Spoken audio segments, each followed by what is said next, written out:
Hallo Freunde, willkommen zurück beim Let's Play von der König von Narnia.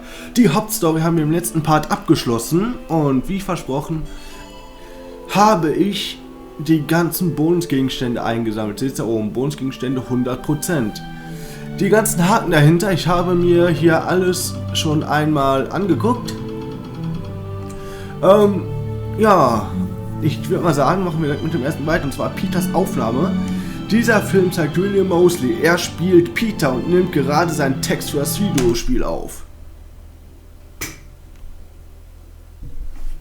This is McCready. I'm afraid so. That's amazing. The way the body moves is very good. Look at that. The graphics are really incredible. I've done it. Whoa! Alright, here we go. This will be next line. Susan, we need to stop those bottles. All agree, and then 4B. Well done, Ed. Find the rest of the parts quickly. No, let me just try one more of that line. Just make sure we articulate it with a little bit. Well done, Ed. Find the rest of the parts quickly. Awesome, man. Watch out. Ravens are coming. Watch out. Ravens are coming. Moving on to N1, N4. Oh, whoa. Great. Excellent. Look at those punches. Nice, Edward. Fantastic, absolutely fantastic. It's not what I expected at all. You can change characters. Oh, I see. Nice. My bedroom. Playing myself was best. Killing Edmund was second best. This is a good game. I like it. Playing myself in a computer game, like whoever does that, you know. It's the most bizarre thing I've ever done in my life. Als nächstes kommt der Film Susans Aufnahme. Dieser Film zeigt Anna Popplewell. Sie spielt Susan und nimmt gerade ihren Text für das Videospiel auf.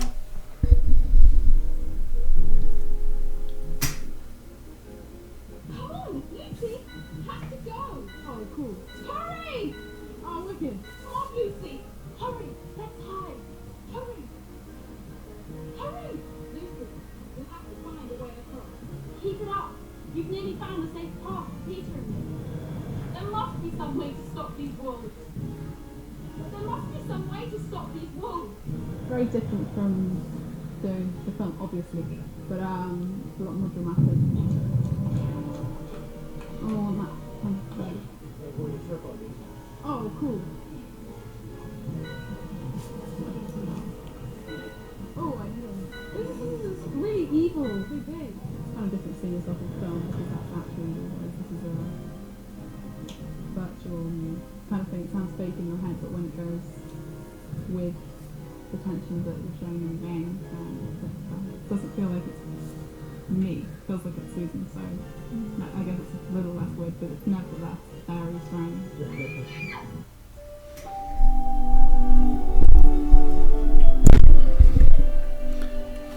Als nächstes kommt Edmunds Aufnahme. Dieser Film zeigt Skander Canis. Er spielt Edmund und nimmt gerade seinen Text für das Videospiel auf.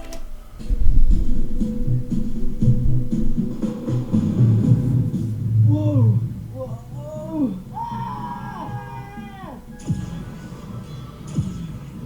Temporary animation, so these will all be polished up to look a little bit on.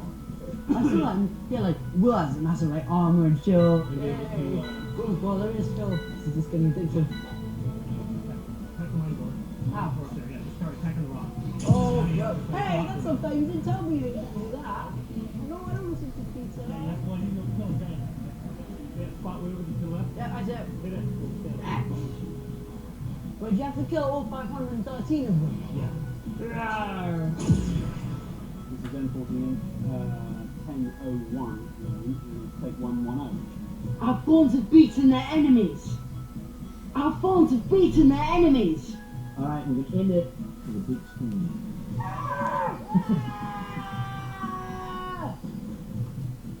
Woohoo!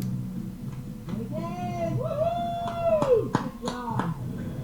Ah!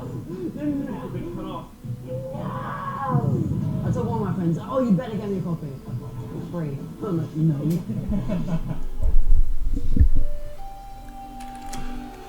Als nächstes kommt Lucys Aufnahme. Dieser Film zeigt Georgie Henley. Sie spielt Lucy und nimmt gerade ihren Text für das Videospiel auf.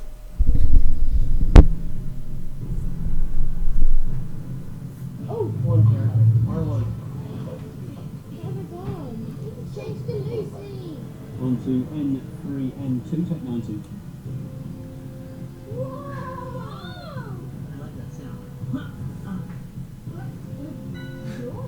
Susan, use your hold. Susan, use your hold to summon Aslan. Susan, use your hold to summon Aslan. Susan, use your hold to summon Aslan. Susan, try throwing a snowball.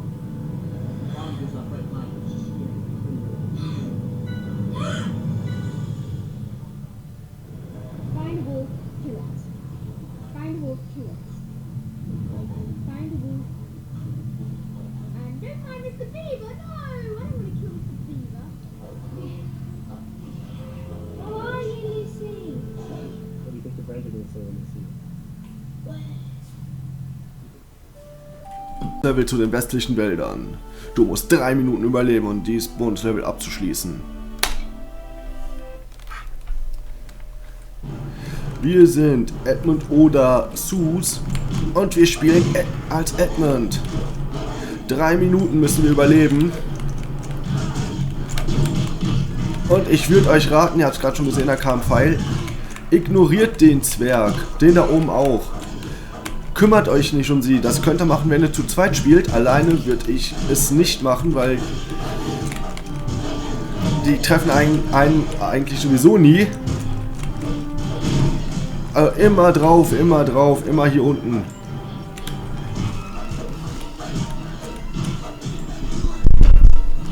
Autsch. Immer auf die Wölfe und die Kobolde. Lasst die Zwerge einfach ihre Pfeile schießen. Ja, man sollte nicht direkt hinrennen. Die können nämlich die treffen einen nicht. Also die Zwerge sind egal, man muss sie auch nicht umlegen. Man muss nur 3 Minuten überleben. Zack. Zack, zack. Aber wenn man das zu zweit spielt, dann kann ja einer mit Sus die Zwerge killen, während der andere ihr die Wölfe und so vom Hals hält. Aber alleine würde ich es nicht machen. Seht ihr, die Zwerge treffen nämlich sowieso nie. Deswegen lasst sie einfach in Ruhe. Sie stören euch nicht.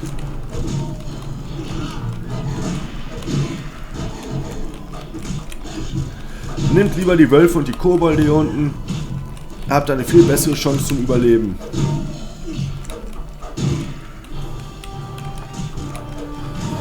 Und übrigens noch ein kleiner Hinweis, die 100%, das kann man nur erreichen, wenn man jedes Bonuslevel einmal geschafft hat. Und man muss alle Schilde und alle Statuen einsammeln. Ansonsten wird das mit den 100% nichts. Also auch jedes Bonuslevel mindestens einmal spielen. So, wir brauchen noch 45 Sekunden. Müssen wir hier noch durchhalten. Da kam ein Herz, das heißt, jetzt schaffen wir das sowieso. Ja. Gerade hat man schön bei den bei den Aufnahmen für das Spiel gesehen. Im Englischen sind es die Originalstimmen. Im Deutschen, wie schon ganz zu Anfang gesagt, leider nicht.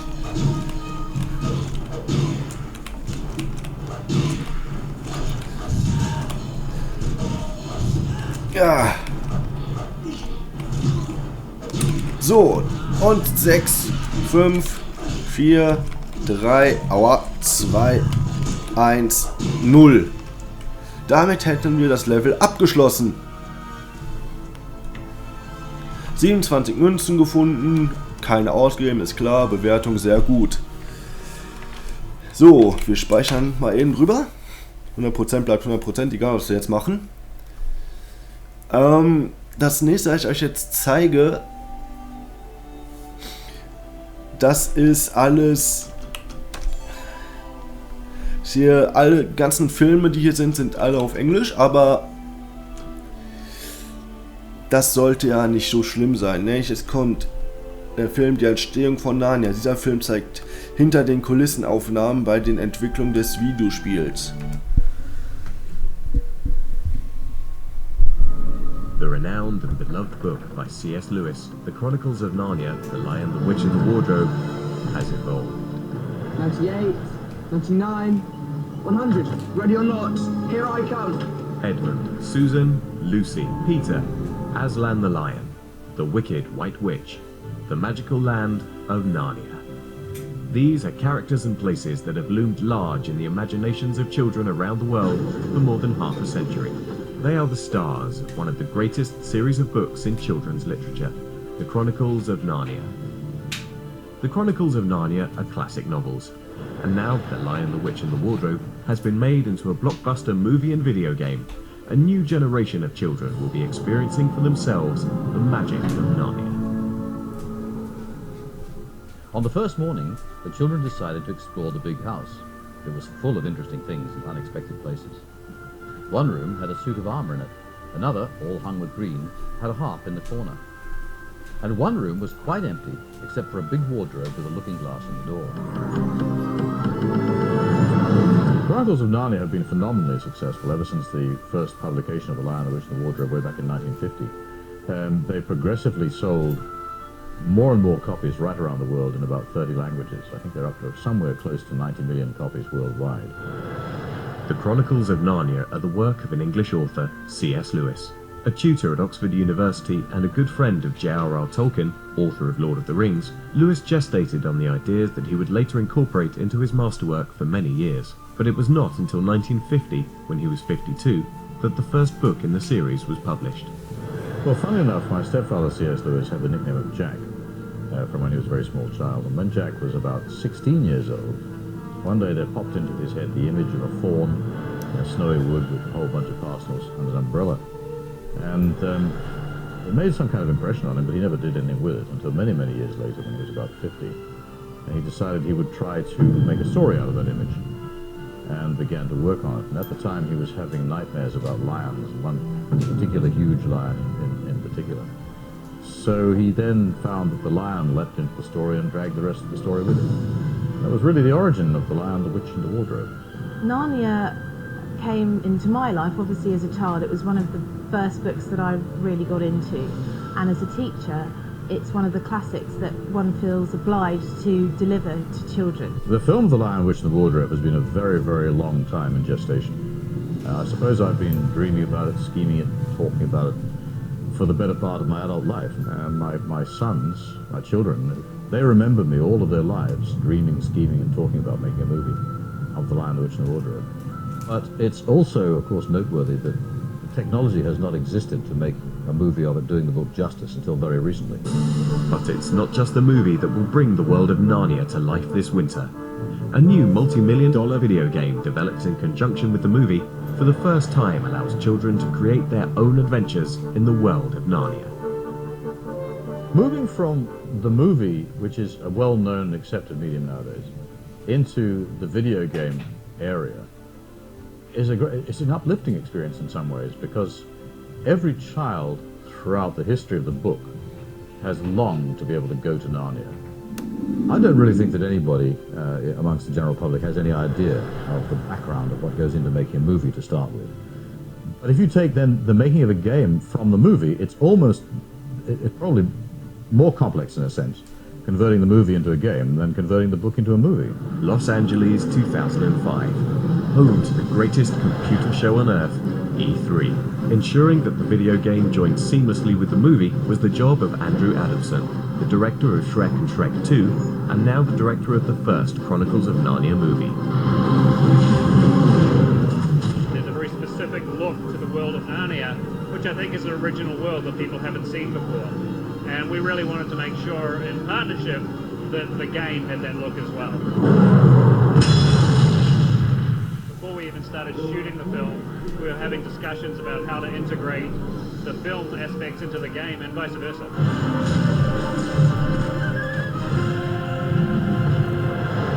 There's a lot of things that have been very important to me in the movie as far as the design, the use of colour throughout the movie, and I wanted to make sure that all of those same aspects were incorporated in the game. Basically, a very important part of the film is the world of Narnia. Cheshire, England, home of game developer Traveller's Tales.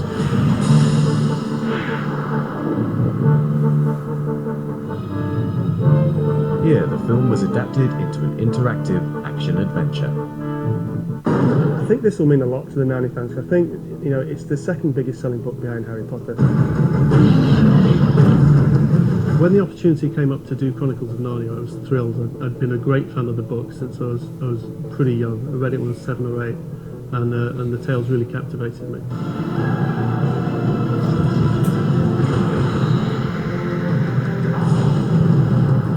It's my job basically to take the game through from conception through to final Gold Master. The biggest challenges we've got is obviously we're going day and date with the film. Is making sure that the game that we produce mimics the film that's going to get released. In the kind of first few days of filming, we had handy shots of locations and things like that, so which was fine for our level builders. We could kind of go out, build the sets that Disney were filming on. My name is Jonathan Schaller. I'm a level artist and I create the scenery on various scenes from the movie. In the feature-length movie, many of the backgrounds are completely computer generated and some of them are detailed full-size set pieces. To start the level building process, we're first given these images by Disney along with the detailed blueprints, which are all surrounded by trees and growth, etc. From tracing over the blueprints, I can loft very simple shapes from these spines, go to a lofting of the surface, and you will see it fill itself in with a very simple shape here. I can now go into this shape and I can manipulate it further. Over a series of hours, this will come closer to looking like one of the houses from the Allies' enclave.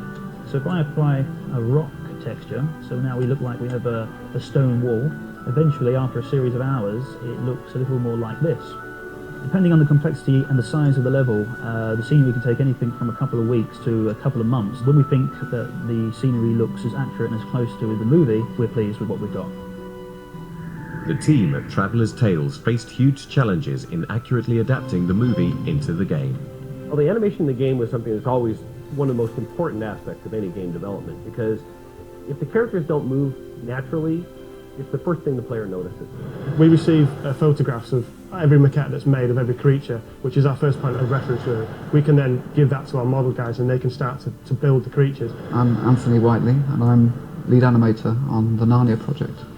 Well, basically, an animator rotates the joints in a skeleton to emulate the way a person or an animal would actually move, which we do by drawing bones, which you can draw them anywhere. They can be in the character here, for instance. You can rotate them around here to leave these bones, just like the bone in your arm, rotate around each other. And once you've actually got that, basically go through a process of tweaking and moving these things around until you end up with something which looks like the animation you're after of, say, in this case, a centaur patrolling the perimeter of Aslan's camp.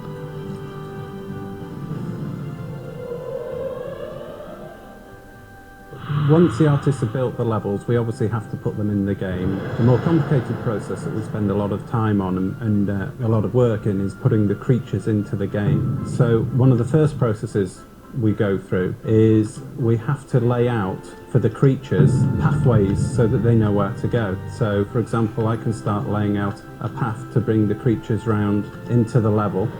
This describes how the creature can move around the level. I'm going to add into the game a Minotaur. So now he knows how to move through the level. He's in the level, obviously, and he now knows how to interact with the player, how to attack when he should stay back. Throughout the game, short animated movie clips called cutscenes help tell the story. I'm Bill Martin, the lead cutscene animator on Narnia. Well, to the game as a whole, the cutscenes, apart from explaining to the player where they are and what's coming up in the game, they expand the whole experience, I think. They give you a taste more of the film and give you a richer experience for when you're playing the game. Well, we start off with a level design document that outlines everything that's needed in each level, and within that we're told what cutscenes are needed. From that, Disney supplies us with a storyboard, which gives an outline of the general timing and the cuts and what characters are in there. So we take the game level into the computer and place the characters and the cameras in there, cut it together so we've got a rough timing so we know it's working okay. In this cutscene, Edmund's been captured by the baddies. The centaurs are coming to rescue him. When the scene's been blocked out and all the camera cuts are in, then we hand over to the sound guy who will put in a placeholder track with voices.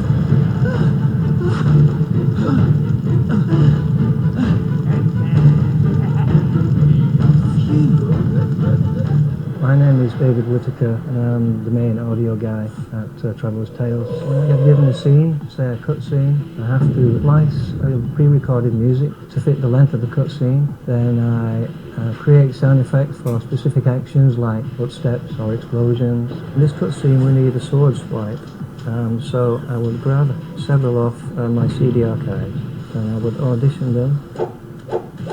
I would place it on the timeline in relation to where the switch needs to be. So the guy's going to swipe his sword. Who's there? Peter? Shh! I've got to get you out. Hurry! Oh, what have we here? My name is Mike Jacob, and I'm the executive producer for Buena Vista Games. The gameplay itself is really, I think, inspired in a lot of ways.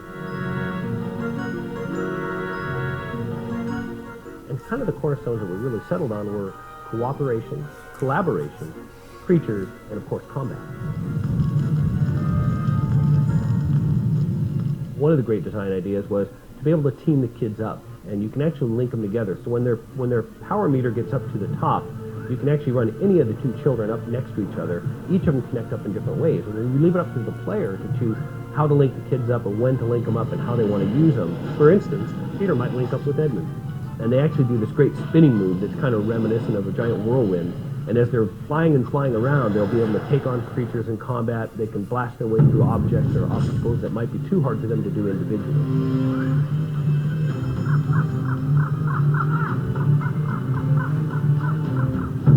If you want to sort of beat them up and jam through the game and just sort of attack your way, it works for you. But if you also want to maybe be a little more stealthy, a little more creative, we give the player all those tools to be able to do that. The game really offers anybody of any skill set or even gaming style to be able to succeed and have a great time and make the game their best experience. For instance, Lucy, if she does a perfect attack against an enemy, she can jump up on the back of that enemy and then give the player the ability to control and sort of be all of these different creatures that we're creating throughout the world. It's just quite amazing, really. It's staggering, the amount of work and animation that has to be done to pull all of this together. For 18 months, the team at Traveller's Tales have been working on bringing this game to life. And the numbers of man-hours involved in this are just absolutely staggering. I don't think anybody has any idea. They sit down in front of a computer and they play the game and they go, wow. In our case, they go, oh, wow. But they don't know the millions of hours that are spent in the complex procedures of translating it from images on the screen doing their own thing to images on the screen that you can control.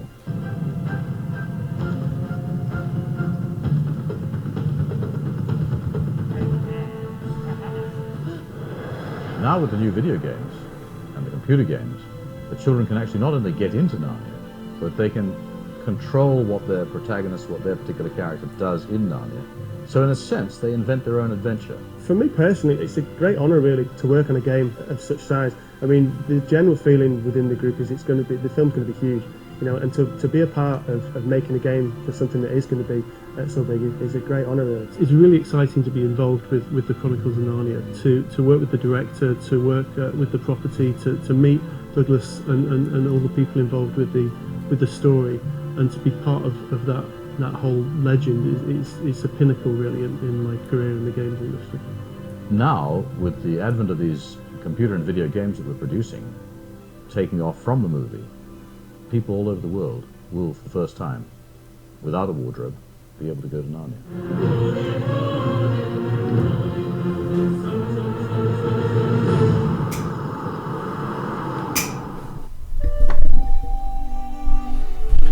So, der erste Bonuspart endet dann hier.